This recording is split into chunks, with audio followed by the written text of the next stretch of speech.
नमस्कार दोस्तों, स्वागत है आप सभी का मेरे YouTube channel OP knowledge point में। आज हम लोग पढ़ेंगे फिजिक्स और फिजिक्स में लेसन 4 पढ़ रहे हैं खंड 2 का, और लेसन का नाम है विद्युत चुंबकीय प्रेरण। विद्युत चुंबक प्रेरण के संबंध में मेरा 4 वीडियो आगे आ चुका है। अगर आप नहीं देखे हैं तो पहले देख लीजिए, फिर इसको भी देखिए। और आज का हम लोग का टॉपिक है स्व प्रेरण, सेल्फ इंडक्शन के बारे में जानेंगे। चलिए तो वीडियो को शुरू करते हैं। और आप अगर मेरे चैनल पर नए हैं तो चैनल को सब्सक्राइब कर लें और वीडियो को अंत तक जरूर देखें। सेल्फ इंडक्शन यानी कि स्व प्रेरण। आप प्रेरण के बारे में पढ़ चुके हैं, चुंबकीय प्रेरण, विद्युत चुंबकीय प्रेरण पढ़ चुके हैं कि जब किसी कुंडली और शक्तिशाली चुंबक के बीच अपेक्षित गति कराई जाएगी तो कुंडली में एक प्रकार का प्रेरित विद्युत वाहक बल उत्पन्न होगा, जिसके कारण उसमें एक प्रकार की प्रेरित धारा प्रवाहित होने लगेगी, और इस घटना को ही विद्युत चुंबकीय प्रेरण कहा जाएगा। इसकी खोज 1831 ईस्वी में माइकल फैराडे के द्वारा किया गया था, ये हम जान चुके हैं। यहाँ हम जानेंगे स्व प्रेरण। तो स्व प्रेरण क्या है, तो आप समझिए। स्व माने अपने आप, प्रेरण यानी कि जब किसी कुंडली में अपने आप प्रेरित धारा उत्पन्न हो जाए तो उसे स्व प्रेरण कहा जाएगा। लेकिन यह होगा कैसे? यह इस प्रकार होगा कि जब किसी कुंडली में प्रवाहित धारा के मान में हम परिवर्तन करेंगे तो ऐसा करने से उसके संबंध में चुंबकीय फ्लक्स में परिवर्तन होगा, और जब परिवर्तन होगा तो उसमें एक प्रकार की प्रेरित विद्युत वाहक बल उत्पन्न होगी, और उसमें एक प्रकार का प्रेरित विद्युत धारा प्रवाहित होने लगेगा, और यही घटना कहलाएगी आपकी स्व प्रेरण। और इस घटना की खोज अमेरिका के वैज्ञानिक जोसेफ हेनरी के द्वारा 1832 ईस्वी में किया गया है। और जब स्व प्रेरण होता है, यानी जब किसी कुंडली में स्व प्रेरण के द्वारा प्रेरित धारा उत्पन्न होती है तो इस प्रेरित धारा के दिशा को लेंस के नियम से निकालते हैं, क्योंकि लेंस के नियम में हम लोग पढ़े हैं कि प्रेरित धारा की दिशा जो होती है वह उस कारण का ही विरोध करती है जिसके कारण वह उत्पन्न होती है। यहाँ पर आप कुंडली में समझ सकते हैं। देखिए, जब कुंडली में हम धारा नियंत्रक के द्वारा धारा के वैल्यू को इंक्रीज कर रहे हैं, जब धारा को इंक्रीज करेंगे तो कुंडली में जो प्रेरित धारा की जो दिशा होगी वह मेन करंट के अपोजिट होगा, यानी कि मुख्य धारा के अपोजिट होगा। और इस कुंडली में देखिए, जब हम क्या करते हैं, मुख्य धारा के मान को धारा नियंत्रक के द्वारा घटाते हैं, यानी डिक्रीज करते हैं। तो जब डिक्रीज करिएगा तो उस समय कुंडली में जो प्रेरित धारा उत्पन्न होगी वह मुख्य धारा के दिशा में होगी। तो आप देख सकते हैं कि प्रेरित धारा की जो दिशा है वह मुख्य धारा की विपरीत दिशा में है। इसलिए हम स्व प्रेरण के द्वारा जब कुंडली में प्रेरित धारा उत्पन्न होगी तो उसकी दिशा को हम लोग लेंस के नियम से निकालेंगे।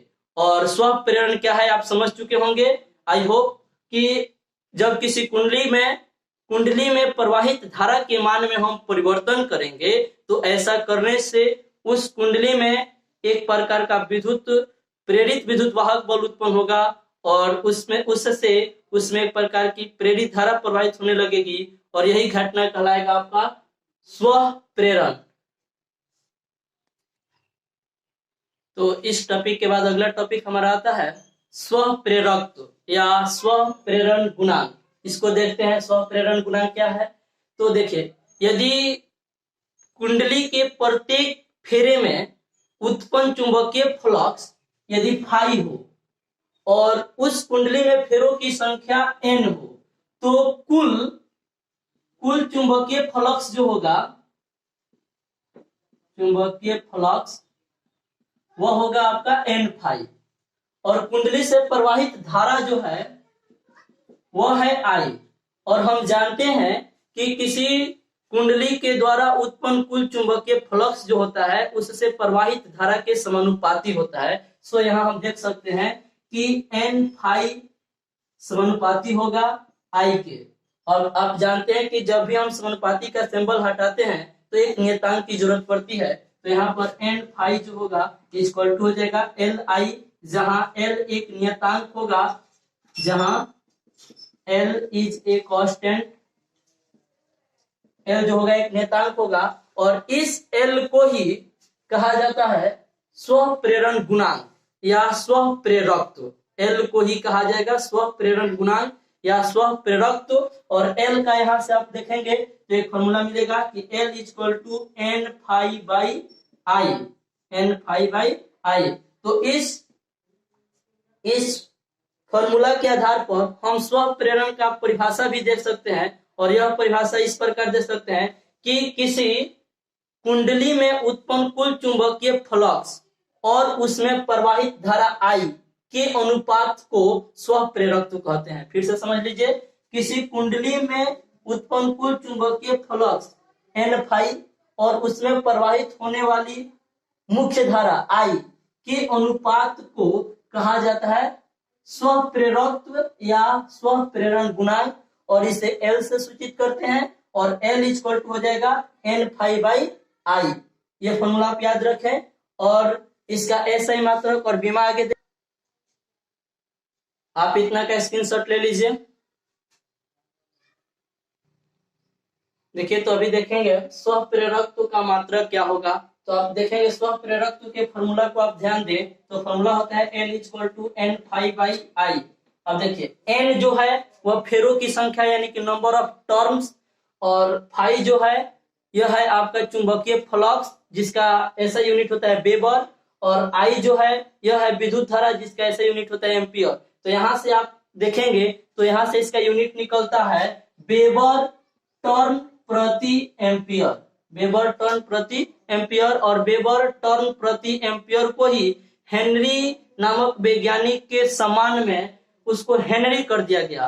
तो जब आपसे पूछा जाए कि स्व प्रेरकत्व का ऐसा यूनिट क्या होगा, तो आप बताएंगे हेनरी, ऐसा यूनिट हेनरी, और इसका यूनिट वेबर टर्न्स प्रति एम्पियर भी हो सकता है, वो भी ऐसा यूनिट हो सकता है, लेकिन उसी को कर दिया गया है हेनरी, हेनरी नामक वैज्ञानिक के सम्मान में। और एक हेनरी जो होता है एक वेबर टर्न्स प्रति एम्पियर के बराबर होता है। यहाँ पर देखिए, इसका बीमा पूछा जाए तो इसका बीमा जो होगा ml2 t के पावर माइनस 2।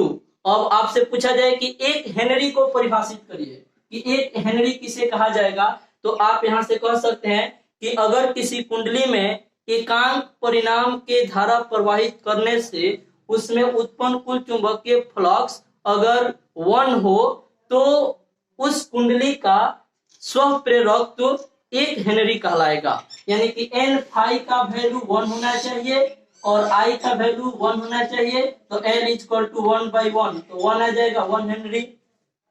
इस प्रकार आई होप आपको ये वीडियो पसंद आई होगी। अगर आपको ये वीडियो पसंद आई है तो आप मेरे चैनल को सब्सक्राइब करें, वीडियो को लाइक करें और अपने दोस्तों में भी शेयर करें। तो तब तक के लिए गुड बाय, मिलते हैं एक नए वीडियो में नए टॉपिक के साथ।